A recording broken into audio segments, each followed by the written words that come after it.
اعوذ باللہ من الشیطان الرجیم بسم اللہ الرحمن الرحیم الحمد للہ رب العالمین باعث الانبیاء والمرسلین بارئ الخلائق اجمعین ثم الصلاة والسلام علی سید الانام محمد وآلہ البررۃ الکرام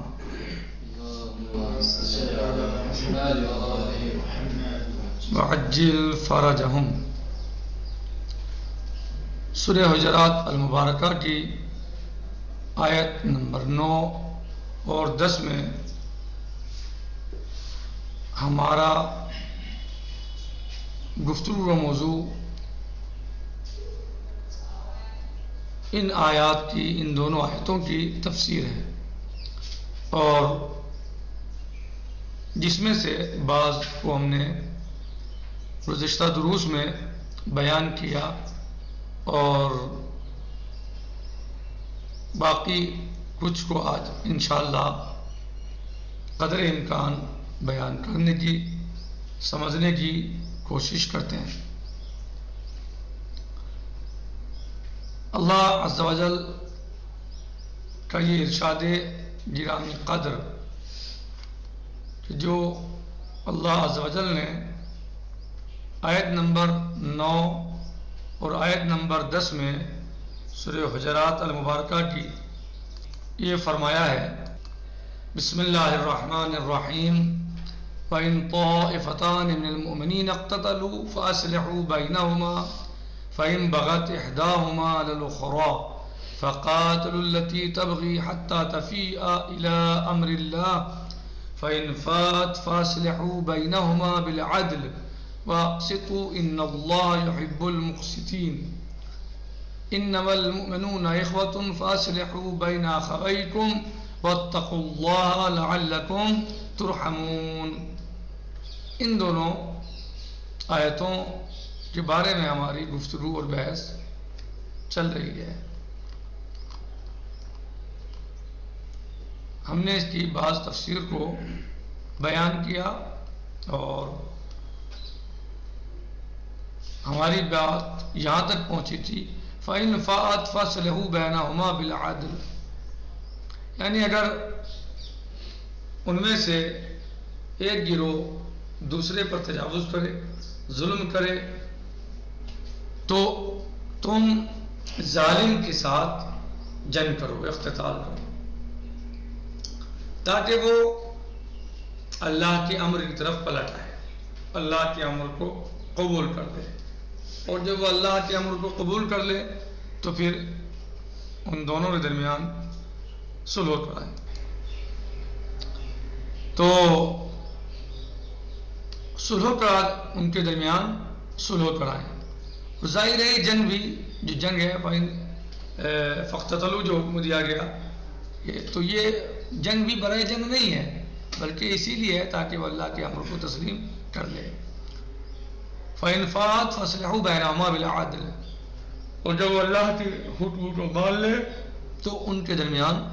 عدالت کے ساتھ صلح کرا دیں۔ صلح عدالت کے ساتھ ہونا چاہیے، یعنی تنہا درہم شکستن قدرت طائفہ ظالم قناعت نہ کنا،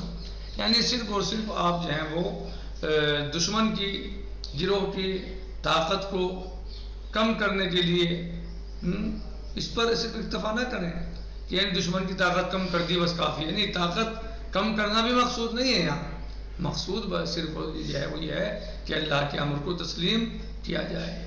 اللہ کے امر کو تسلیم کرنا مقصود ہے، نہ کہ طاقت کم کرنا مقصود ہے۔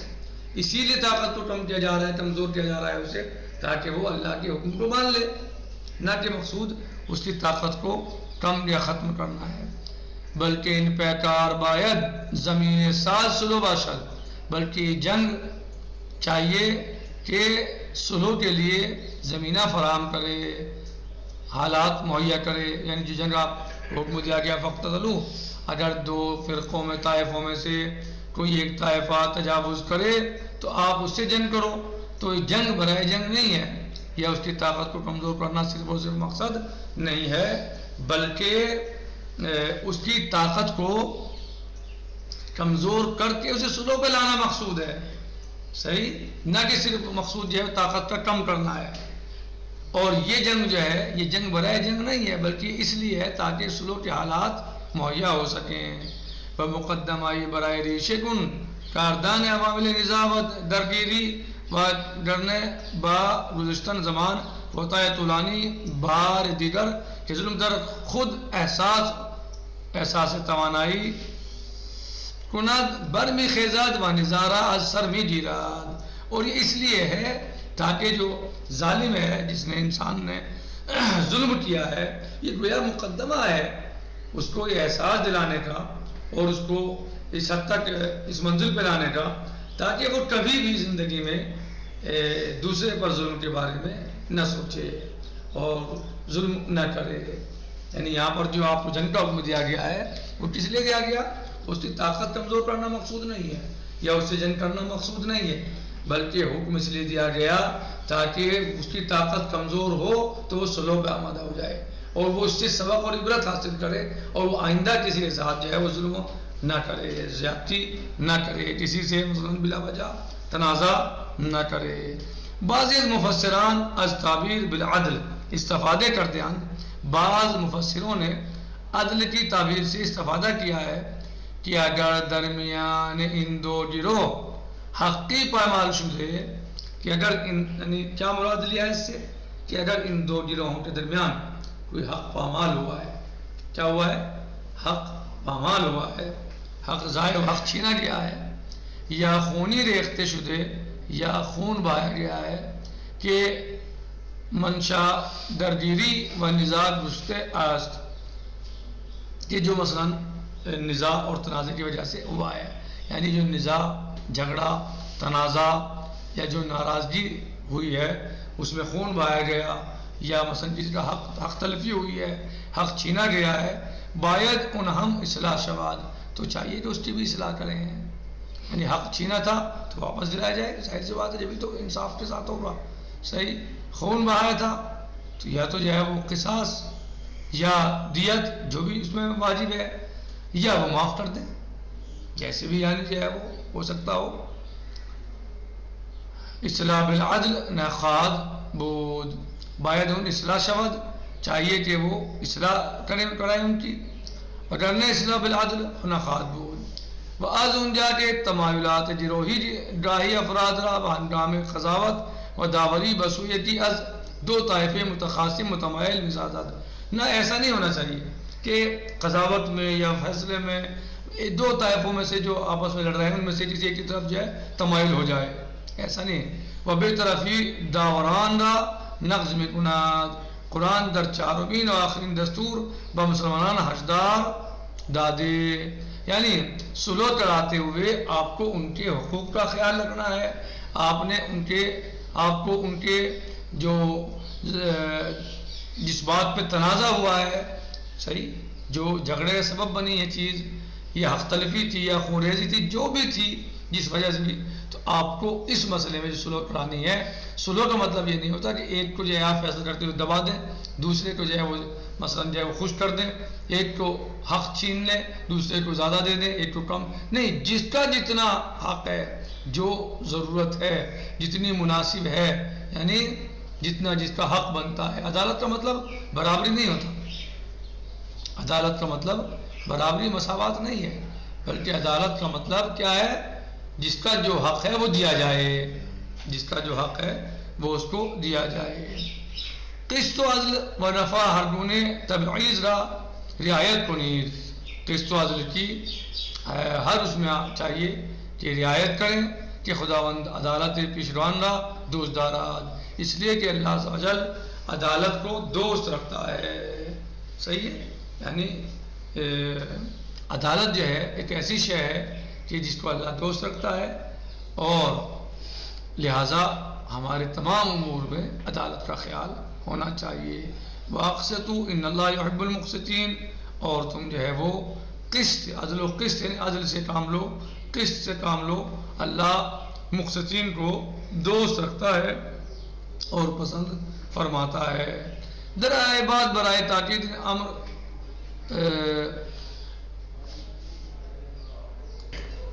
ذرائع بات برائے تاکید ان امر بیان علت ان میں افزایات. آنے والی آیت میں یہ اللہ سبحانہ و تعالیٰ جو ہے وہ تاکید کرتا ہے اس پر، اس امر پر، اور اس کی علت کو بیان کرتا ہے. مثلا مومنان برادری یک دیگرند، کیا فرماتا ہے؟ انما المومنون اخوتون فاصلحوا بین اخویکم، مومنین آپس میں ایک دوسرے کے بھائی ہیں، پس تم اپنے بھائیوں کے درمیان صلح کراؤ. صلح برقرار کو نہیں دینی، صلح کراؤ. انما المومنون اخوہ فاصلحوا بین اخویکم.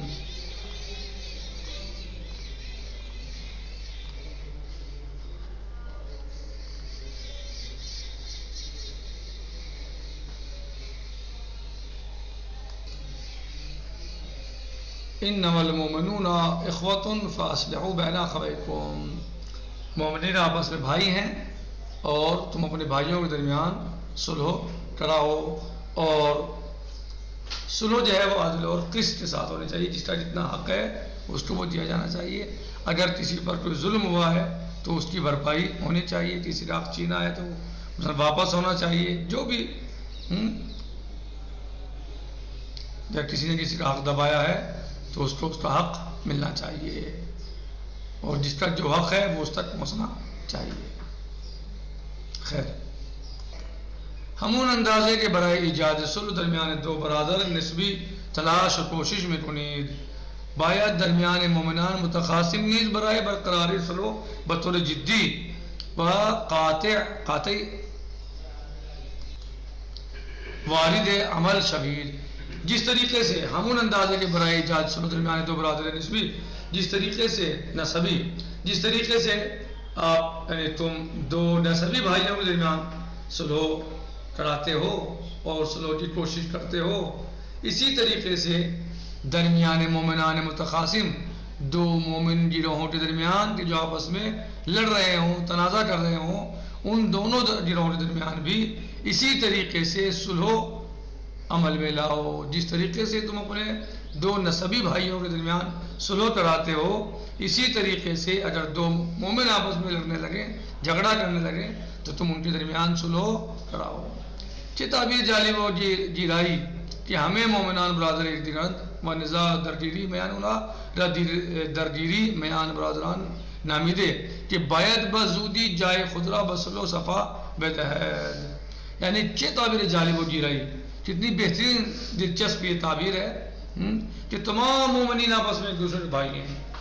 تمام مومنین آپس میں ایک دوسرے کے بھائی ہیں. وَنِزَاعُ وَدَرْگِيرِي مَيَانُ الْعَرَى درگیری میان برادران نامیده کہ ان کے درمیان نزاع اور تنازع اور جھگڑا اور قتال ہے، اس کو نام دیا ہے تمہارے دو بھائیوں کے درمیان جو ہے نزاع اور جھگڑا تنازع جو ہوتا ہے. یعنی جیسے تمہارے بھائیوں کے درمیان جھگڑا ہوتا ہے اور تمہیں صلح کراؤ، اسی طریقے سے اگر دو مومنوں کے درمیان جھگڑا ہو جائے تو آپ صلح کراؤ. تو کتنی بہترین یعنی دلچسپ اور جاذب اور جالب یعنی تعبیر جو ہے وہ پیش کی ہے قرآن کریم نے کہ دو بھائیوں کے طریقے سے آپس میں مومنین کے دو گروہ ہیں کہ جس طریقے سے ان میں صلح کرانی چاہیے، نسبی بھائیوں میں جھگڑے کے بعد، نزاع کے بعد، تنازع کے بعد، اسی طریقے سے بالکل اگر دو مومنین کے طائفوں میں گروہ میں جھگڑا ہو جائے تو ان کی صلح و صفائی میں بہت جلدی ہونی چاہیے. اور اللہ عز و جل نے اس یعنی مومنین کے دونوں طائفوں کو بھائیوں کا نام دیا ہے. جیسے دو بھائیوں کے درمیان جھگڑا ہو جاتا ہے تو ایسے ہی مومنین کے دو گروہ پر بھی بھائیوں کے نام سے تعبیر کیا ہے، یعنی بھائیوں کی طریقے سے پیش کیا ہے. وازم جا کے در بسیاری از اوقات روابط در این گونه مسائل جانشین و ضوابط میں شواہد. اور جب بہت سارے اوقات میں سے مثلا روابط یا مسائل ہو جائیں بار دیگر حشدار دادے و در پایان ان می افزایاد صحیح و تقوی الہی پیشہ کنید تا مشمول روت و شبید. اور آپ اللہ عز و جل کی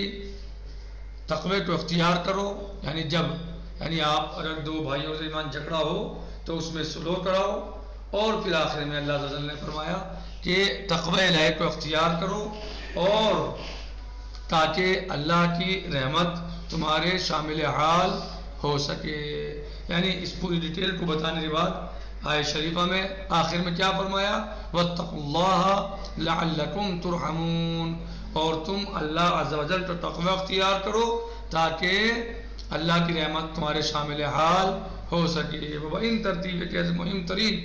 مسئولیت ہے اجتماعی مسلمان در برابر ایک دیگر بدر اجرائی عدالت اجتماعی بتمام عبادش روشن می شود، اور اس طریقے سے اس ترتیب مہم کے ساتھ جو بیان کی گئی ہے، یعنی مسئولیت اجتماعی مسلمانوں کے درمیان کہ جو ایک دوسرے پر ضروری ہے کہ عدالت سے کام لیں، یعنی اجتماعی امور میں اور دیگر امور میں، یعنی اجتماعی امور ہوں یعنی سماجی امور ہوں یا دیگر امور، ان سب میں کیا کرنا ہے؟ عدالت اور عدل و انصاف سے کام لینا ہے۔ اور اللہ عز و جل نے اس میں ان تمام پہلوؤں کو بہترین طریقے سے اجاگر کیا ہے اس آیت میں، کہ یعنی آپ اگر دو مومنین کے درمیان جھگڑا ہو جائے تو صلح کراؤ، عدالت کے ساتھ صلح کراؤ، جو ظالم ہے جو تجاوز کرنے والا ہے اس کے ساتھ جنگ کرو، اور جنگ برائے جنگ نہیں بلکہ اس کو اللہ کے امر پر آمادہ کرنے کے لیے جنگ کرو تاکہ وہ اللہ کے امر کے لیے آمادہ ہو جائے، اور جب وہ اللہ کے امر پر آمادہ ہو جائے تو ان دونوں کے درمیان صلح کرا دو، اور صلح بھی عدل و انصاف اور قسط کے ساتھ ہونی چاہیے، یعنی صلح برائے صلح نہیں کہ وہ جھگڑا ختم کرا دیا، بلکہ صلح کیسے ہونی چاہیے؟ عدل اور قسط کے ساتھ ہونی چاہیے، جس کا جتنا حق تھا اس کو حق مل جانا چاہیے۔ کتنی بہترین تعبیر کی ہے قرآن کریم نے کہ مومنین کے دو طائفوں کو دو نسبی بھائیوں کے طریقے سے پیش کیا ہے اور وہی نام ان کو دیا ہے، صحیح ہے، اور صراطن فرمایا ہے انما المؤمنون اخوا۔ اس کے بعد مولا عز و جل فرماتا ہے کہ تم اللہ کا تقوی اختیار کرو، واتقوا اللہ لعلکم ترحمون، اللہ کا تقوی اختیار کرو تاکہ اللہ تمہارے اوپر رحم کرے، تاکہ تم پر رحم کیا جائے۔ والحمدللہ رب العالمین، والسلام علیکم ورحمۃ اللہ تعالی وبرکاتہ۔ یہ اس درس کا خلاصہ تھا جو ہم نے آخر میں بیان کیا، نتیجۃ القول اور خلاصۃ الدرس۔ السلام علیکم ورحمۃ اللہ وبرکاتہ، فی امان اللہ، خدا حافظ۔ السلام علیکم۔ السلام علیکم۔